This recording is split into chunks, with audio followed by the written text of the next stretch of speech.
नमस्कार। futurepolitics.in में आज हम बात करेंगे बिहार की राजनीति और खासकर बिहार के मुख्यमंत्री श्रीमान नीतीश कुमार के बारे में। नीतीश कुमार साहब पिछले करीब 20 सालों से बिहार में मुख्यमंत्री के पद को सुशोभित कर रहे हैं और 20 साल एक बहुत लंबा वक्त होता है। इस 20 सालों में वे जनता और बिहार की स्थिति को बहुत बदल सकते थे, लेकिन क्या सच में ऐसा हुआ है? आइए विश्लेषित करते हैं। आज बिहार हर क्षेत्र में सबसे निचले पैदान पे है, सबसे निचले लेवल पे है। अगर आप देखें, शिक्षा के क्षेत्र में सबसे नीचे, स्वास्थ्य के क्षेत्र में सबसे नीचे, इंफ्रास्ट्रक्चर डेवलपमेंट के क्षेत्र में सबसे नीचे, इंडस्ट्रियलाइजेशन में सबसे नीचे, और यहां तक कि सामाजिक व्यवस्था में भी सबसे नीचे है। अभी इसी कुछ दिन पहले इसी साल एक रिपोर्ट आई है जिसमें बिहार और झारखंड सबसे निचले पोजीशंस पे है। इससे हम अंदाज लगा सकते हैं कि बिहार और बिहार की जनता की क्या स्थिति है। तो क्या इसकी जिम्मेदारी श्रीमान नीतीश कुमार जी की नहीं बनती है? आखिर वो 20 सालों से मुख्यमंत्री है। देखिए, सबसे पहले तो बिहार की जनता को यही नहीं समझ में आ रहा है कि उनकी पॉलिटिकल फिलॉसफी है क्या, राजनीतिक विचारधारा क्या है, किससे मिलती जुलती है। क्या बीजेपी से या आरजेडी से? अगर बीजेपी से मिलती है तो उन्हें बीजेपी के साथ सरकार बनाना है। लोकतंत्र में कोलिजन्स करना, साझेदारी करना, सत्ता की साझेदारी बहुत आम बात है, होनी भी चाहिए। तो लेकिन विचारधारा भी कोई बात होती है, कोई चीज होती है। अपने विचारधारा के अकॉर्डिंग उन्हें पार्टी सेलेक्ट करनी चाहिए। अगर बीजेपी से विचारधारा उनकी मिलती है तो बीजेपी के साथ चुनाव लड़े और सरकार बनाए, और नहीं तो आरजेडी के साथ अगर उनकी विचारधारा मिलती है तो आरजेडी के साथ चुनाव लड़े और उनके साथ सरकार बनाए। लेकिन यहां तो बड़ी खिचड़ी सी बन रही है। कभी वो बीजेपी के साथ जाते हैं, कभी उनके साथ चुनाव लड़ते हैं और सरकार बनाते हैं, कभी आरजेडी के पाले में चले जाते हैं, कभी आरजेडी के साथ सरकार बना लेते हैं, उनके साथ कभी चुनाव लड़ लेते हैं। कुछ समझ में नहीं आ रहा है। बड़े बड़े राजनीतिक पंडितों को भी यह बात उनकी समझ में नहीं आ रही है कि आखिर उनके विचारधारा है क्या, किसके साथ मिल रहा है। हम सब जानते हैं कि बीजेपी और आरजेडी में विचारधारा में बहुत अंतर है, दोनों एक जैसे नहीं है। इससे पहले बिहार में लालू यादव थे और उन्होंने जो समस्याएं क्रिएट किया वो हम उस पर अभी नहीं जाएंगे। अभी हम नीतीश साहब के बारे में बात करेंगे। तो अगर चाहते नीतीश साहब तो उन्हें बहुत अच्छा मौका मिला था और वो बिहार और बिहार के जनता की बहुत अधिक भलाई कर सकते थे। एनडीए के साथ उनकी गठबंधन थी, बिहार में भी और सेंटर में भी वो सरकार में शामिल हो सकते थे। उन्हें ऑफर मिला था।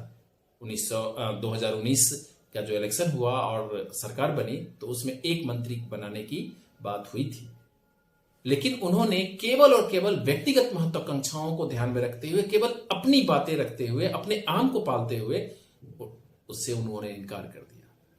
मंत्री नहीं बनाया, सरकार में शामिल नहीं हुए। कारण कुछ नहीं, आज तक कोई नहीं जान पाया है कि क्या कारण था। आखिर सरकार में शामिल क्यों नहीं हो पाए, क्यों नहीं हुए, पहली बात।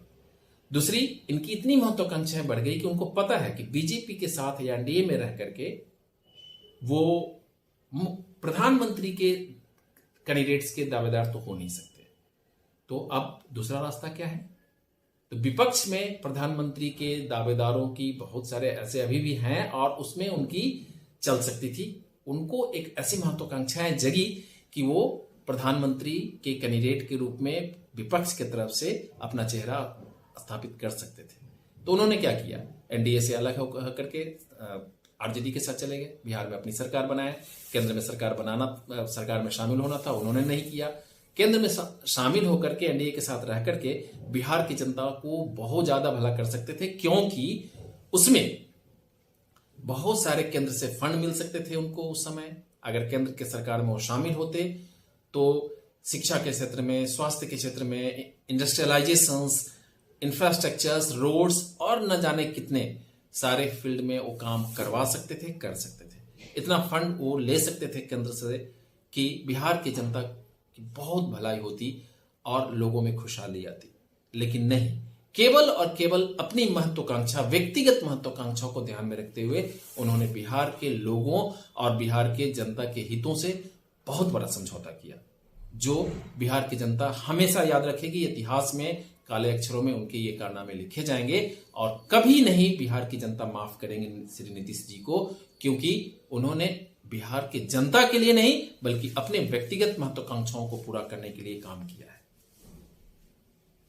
आप समझ सकते हैं एक मुख्यमंत्री का काम क्या हो सकता है। एक मुख्यमंत्री एक इतना बड़ा पोस्ट है और इतने सर्वोच्च पोस्ट पे बैठे हुए व्यक्ति क्या किसी भी वजह से अगर वहां की जनता को कुछ दिक्कत होती है, कुछ दर्द होता है, तो इस तरह के स्टेटमेंट, जैसे अभी बिहार में शराब पीने से ऑफिशियली 83 लोग, 83 लोगों की मृत्यु हुई, अनऑफिशियली पता नहीं बहुत सारे हैं, लेकिन 83 लोगों की मृत्यु के बाद उनका स्टेटमेंट आया, जो आप समझ सकते हैं कितना इनसेंसिटिव स्टेटमेंट था कि जो पिएगा वो मरेगा।